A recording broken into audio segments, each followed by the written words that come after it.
Hola, bienvenidos al canal Entre Espadas y Plumas. Hoy, Ainara, Antonella y yo, María, os vamos a acompañar al pasado sin salir de Madrid. Vamos a caminar por las mismas calles que pasaron grandes maestros de la literatura, como Miguel de Cervantes. Acompáñanos a este paseo literario, pero antes no olvides suscribirte a nuestro canal y darnos like si queréis más vídeos sobre la literatura. ¡Vamos allá! Pero antes de todo, yo creo que deberíamos de preguntar a nuestro fiel amigo quién es Miguel de Cervantes. Pero, ¿de qué fiel amigo me estás hablando? Nuestro fiel amigo Ainara, ChatGPT. ChatGPT, ¿nos puedes decir quién fue Miguel de Cervantes y dónde vivió? Miguel de Cervantes fue un escritor y poeta español, autor de Don Quijote de la Mancha.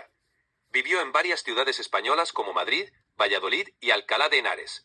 También pasó un tiempo en Italia y estuvo en prisión en Sevilla. Pero como no es lo mismo contarlo que vivirlo, acompáñanos a dar una vuelta por el barrio de las Letras. En este famoso barrio de Madrid vivió ese autor tan reconocido, el cual nos ha introducido muy bien ChatGPT.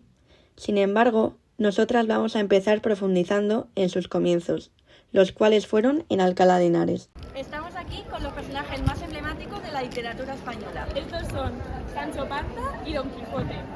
Y detrás está la casa natal del autor, Miguel de Cervantes. Acompáñanos. Miguel de Cervantes Saavedra nació el 29 de septiembre de 1547 en Alcalá de Henares, en el seno de una familia modesta, y fue bautizado el 9 de octubre del mismo año. Su padre, Rodrigo, ejercía como cirujano barbero, un oficio común en el siglo XVI, que no se parecía al de un cirujano actual. Se encargaba de afeitar, sacar muelas, hacer sangrías y curar heridas, pero no contaba con estudios universitarios. Por eso no era una profesión bien valorada ni bien pagada.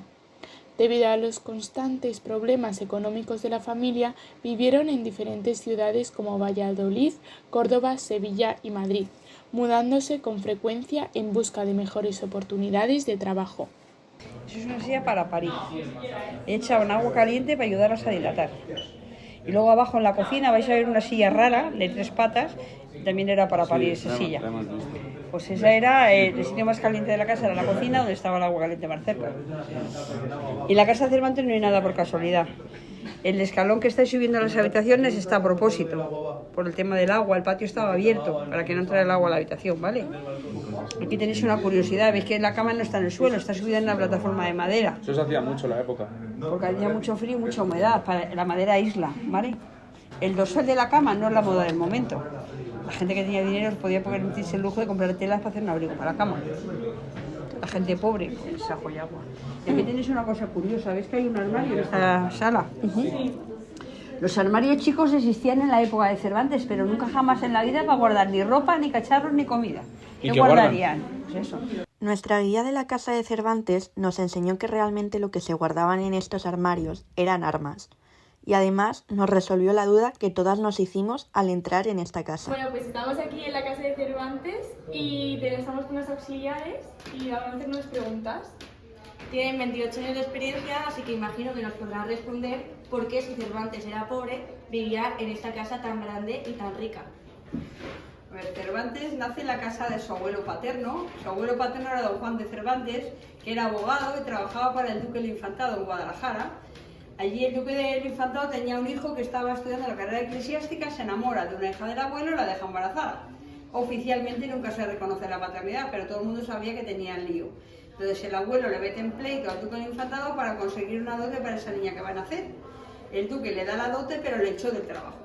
Por eso se viene a Alcalá, compra 3 casas y vive en la abundancia mientras deja dinero. Cuando el dinero se va acabando, el abuelo se va a Córdoba, largador de impuestos del rey. El único que seguía trabajando es su hijo mayor, que era don Rodrigo de Cervantes, que era un sacamuelas y un barbero, un cirujano sangrador de la época. No tienen dinero para mantener esta casa porque se le paga en especie.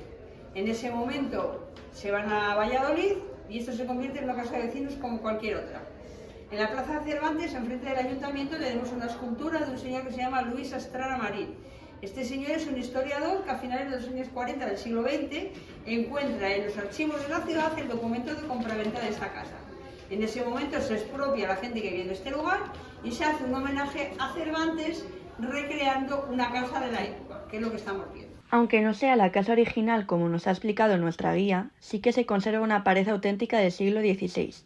Pero nuestra visita en Alcalá no terminó con su casa, ya que también visitamos el lugar donde fue bautizado, la capilla del Oidor. Sabemos que es así por el libro de bautizo que se encuentra en este lugar, y también podemos observar las actas bautismales de sus hermanos. Una vez conocido su nacimiento e infancia, es hora de hablar de su vida militar y literaria. En 1570 se trasladó a Italia y un año después participó como soldado en la batalla de Lepanto, donde fue herido en la mano izquierda, lo que le valió el apodo de El Manco de Lepanto. En 1575, cuando regresaba a España, fue capturado por piratas berberiscos y estuvo preso en Argel durante 5 años. Finalmente, fue liberado en 1580 gracias al rescate pagado por su familia y la orden religiosa de los trinitarios. En 1584 se casó con Catalina de Salazar y Palacios, una joven de Esquivias, municipio de Toledo. Aunque no tuvieron hijos en común, Cervantes tuvo una hija ilegítima llamada Isabel. Su matrimonio no fue especialmente feliz, pero permanecieron juntos hasta la muerte del autor. Este autor comenzó su carrera literaria en 1585 con la publicación de La Galatea, una novela pastoril que pasó casi desapercibida. Durante varios años intentó destacar como dramaturgo, pero sus obras teatrales no obtuvieron gran reconocimiento en su época. La fama le llegó en 1605, con la publicación de la primera parte de su obra más importante, Don Quijote de la Mancha. La novela fue un éxito inmediato y revolucionó la narrativa de su tiempo. En 1615 publicó la segunda parte, consolidando su lugar como uno de los grandes escritores de la historia. Cervantes cultivó 3 grandes géneros literarios: la narrativa, como Don Quijote de la Mancha, o las novelas ejemplares en 1613, el teatro, Los baños de Argel o El gallardo español, y la poesía. Aunque no fue su género principal, escribió sonetos, romances y otros poemas que incluyó en sus novelas y prólogos. A pesar de su talento y su legado literario, Cervantes nunca fue rico ni pudo vivir completamente de su escritura. Sin embargo, con el paso del tiempo su obra ha llegado a ser reconocida como una de las más importantes de la literatura universal. Pero, ¿de verdad es tan conocido? Vamos a descubrirlo. Bueno, hoy estamos aquí con gente en la calle para saber cuánto sabe la gente de Cervantes. Primero, ¿sabéis dónde nació Miguel de Cervantes? Sí. ¿Sí? Alcalá de Henares. Castilla-La Mancha. Miguel de Cervantes era de Castilla-La Mancha, creo recordar, pero no recuerdo dónde fue. No me acuerdo. ¿Nada de Castilla? No. Bueno, Castilla-La Mancha es donde el sitio en el que se inspiró para hacer Don Quijote. Ajá. Pero realmente él nació en Alcalá de Henares. Mucha gente lo confunde. Se supone la casa de Sí, Cervantes está en está ahí, está ahí. Pues sí la he visitado. No, yo no sabía. ¿Y qué es lo primero que se os viene a la cabeza si os hablo de Miguel de Cervantes?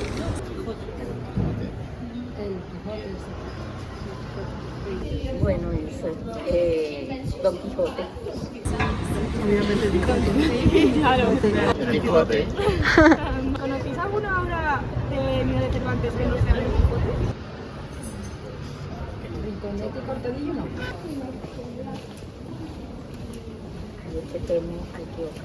No, no pasa nada, ya te he equivocado mucha gente. La Ilíada, puede ser. No. Los entremeses. Vale. Así las novelas pastoriles. No. La Galatea, las novelas ejemplares, son ejemplos libros de novelas de Cervantes. ¿Sabíais que Sófocles fue soldado antes de ser escritor? Sí, yo creo que sí. No, no sabía. Sí que lo sabías. Sí, estuvo preso también. Ah, pues. Son de esos datos que te llaman un poco la atención cuando te das cuenta. Sobre bueno. todo en las clases de lengua, que supongo que al final vosotros lo estáis dando. La galera, si no me equivoco. Creo que me la dan a la galera. ¿Ese era el manco de Lepanto? Sí. Exacto. ¿Y sabéis por qué se le llama el manco de Lepanto?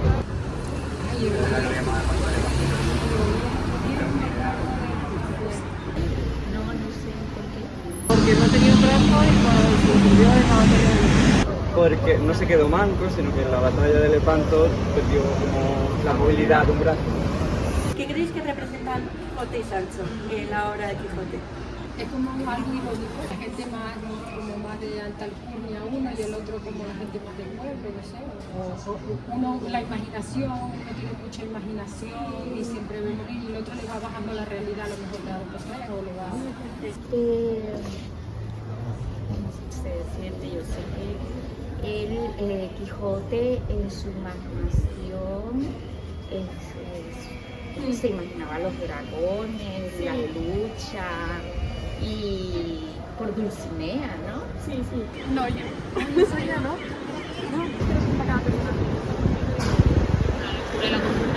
Claro, sí. La locura de la cultura. Es una auténtica sátira a la novela de caballería. Sí, sí. Exacto. Eso, Don Quijote representa la locura y Sancho Panza la cordura. Si tuvierais que elegir, ¿con quién os quedáis? ¿Con Don Quijote o con Sancho Panza? Yo con el Quijote. Sí. Pues precisamente por la locura, por su carácter, por no sé, todo lo que se imagina, cómo vive en la vida, ¿no? Yo con eso. Yo con el Quijote también, como madre real y que nos parece con carácter, el Quijote. Exacto, con lo simple y lo sí, a veces que es eso. Don Quijote, sí. Y yo con Sancho Panza. Yo con Sancho Panza. Nos complementamos por la cordura al final. El intentar racionalizar las cosas antes de hacerlas y no tomar decisiones así. A ver, yo tengo una opinión muy sólida con eso. Yo creo que hay que ser Quijote y Sancho en la vida. Hay que mirar a las nubes pero con los pies en la tierra. Sí, está muy bien. Y quieres más papá, mamá, pero tú eliges los dos, eso no vale. Eso no vale. Hombre, por ser pragmático hay que ser más Sancho que Quijote. Pero al final Sancho se Quijotiza y Quijote se Sancho. Qué bonito eso. Qué bonito que no se me aceptando con un sentido. Yo también me quedo con Sancho. Diría con Gracias. Miguel de Cervantes y Lope de Vega vivieron en la misma época, pero no tuvieron una buena relación. Esta casa la adquiere la Real Academia Española en 1931 y es que una de sus funciones es recuperar casas de escritores famosos. Lo intentaron también con la de Cervantes, que no sé si habréis visto aquí al principio de la calle, pero fue imposible y es que la original se derrumba en el siglo XIX. Más o menos nos podríamos imaginar también cómo vivió él, pero tenemos que tener en cuenta durante toda la visita que esta es la casa de una persona adinerada y que desgraciadamente Cervantes pues no corre los mismos suerte que Quijote. Lope era mucho más famoso y admirado por el público, sobre todo por sus obras de teatro, mientras que Cervantes tenía menos reconocimiento y no lograba destacar en ese género. En un momento dado, Cervantes le pidió a Lope que escribiera una crítica positiva sobre sus novelas ejemplares, esperando que su apoyo ayudara a que sus obras llegaran a más gente. Sin embargo, Lope no le contestó nunca, lo que debió de dolerle bastante. Con el tiempo, Cervantes lanzó indirectas en sus prólogos y textos, criticando el teatro comercial y a los autores arrogantes que solo buscaban el éxito fácil, claramente refiriéndose a Lope de Vega. Aunque vivían muy cerca en el Madrid de las Letras, y ahora incluso están enterrados a poca distancia, nunca fueron amigos. Su rivalidad era una muestra de lo difícil que era destacar en el mundo literario del Siglo de Oro. Nos encontramos en el cuarto de los hijos de Lope. Lo podemos ver en el escritorio que tenemos aquí detrás, ya que la gente con dinero se podía permitir que sus hijos aprendieran a escribir. Pero en el caso de Lope también enseñó a sus hijas porque era una avanzada.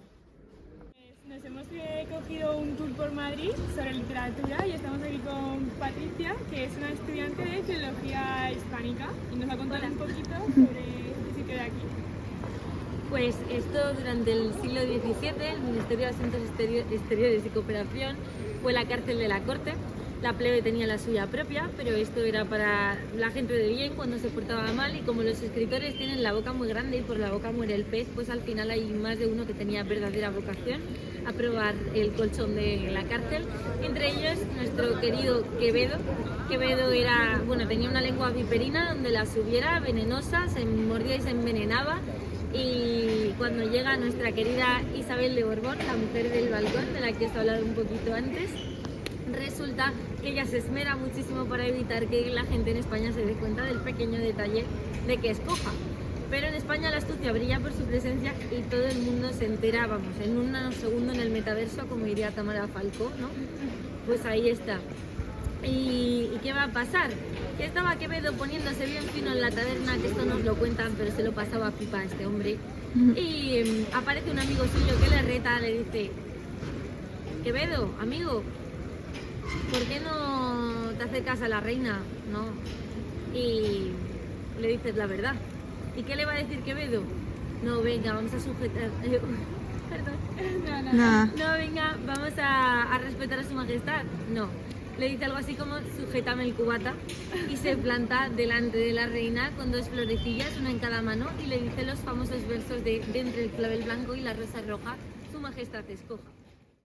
Cervantes vivió durante el siglo de oro de la literatura española y fue coetáneo de otros autores destacados como Francisco de Quevedo, conocido por su poesía y sátiras, Luis de Góngora, famoso por su estilo culterano y complejo, Tirso de Molina, autor de El burlador de Sevilla, Baltasar de Gracián, filósofo y escritor del barroco. Ahora nos surge la duda que en esta calle, Lope de Vega, está el convento de las Trinitarias, donde se encuentra el cuerpo de Cervantes. ¿Nos puedes explicar un poco por qué esto? Sí, parece una broma, ¿no?, que donde está enterrado Cervantes no se llame Cervantes, sino que encima de todos los nombres que podían poner se llame Lope de Vega, ¿no?, la calle, que Lope era su enemigo. Pues bueno, no es una broma y tiene su sentido. Cervantes es rescatado de su secuestro en Argel por las Trinitarias, que tenían suficiente dinero para sufragar los rescates de soldados que no podían permitírselo, como va a ser el caso de Cervantes.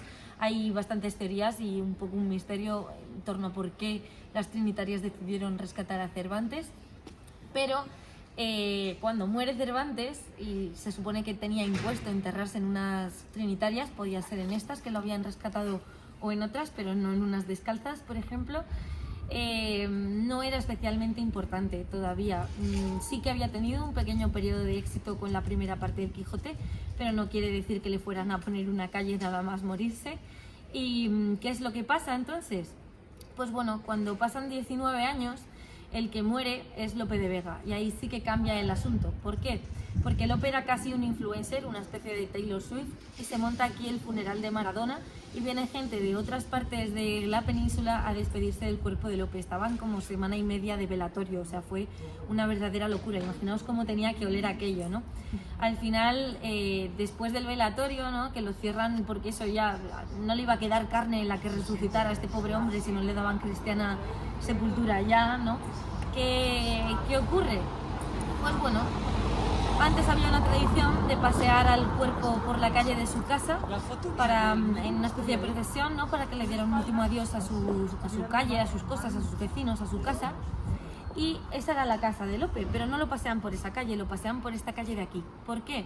Porque hay una persona en toda la península que no ha podido despedirse de Lope, su hija Sor Marcela, que era monja de clausura en el convento de las Trinitarias. Entonces lo paran delante de la puerta del convento, y así la pobre Sor Marcela se puede despedir del cuerpo de su padre en una relativa intimidad desde detrás de la puerta. Verlo no lo vio, pero leerlo lo tuvo que oler. Eso sí. Lógicamente, si esta es la calle de Lope, la calle en la que está la casa de Lope, no se puede llamar también calle de Lope. Apuestas y loterías del Estado, calle Cervantes. Ya es gracioso, ¿no? Eran enemigos y al final la casa de uno en la calle del otro y el cuerpo del otro en la calle del uno. Pues fatal, pero ahí está. No es una broma. Miguel de Cervantes murió en Madrid el 22 de abril de 1616. Fue enterrado en el convento de las Trinitarias Descalzas, situado en el barrio de Las Letras, también en Madrid. Y aquí, enfrente de la Casa de Cervantes, termina nuestra visita por el barrio de Las Letras. Esperamos que os haya gustado mucho y hayáis gustado este vídeo. Y si queréis más, ya sabéis, suscribiros y darle like. Muchas gracias. Adiós.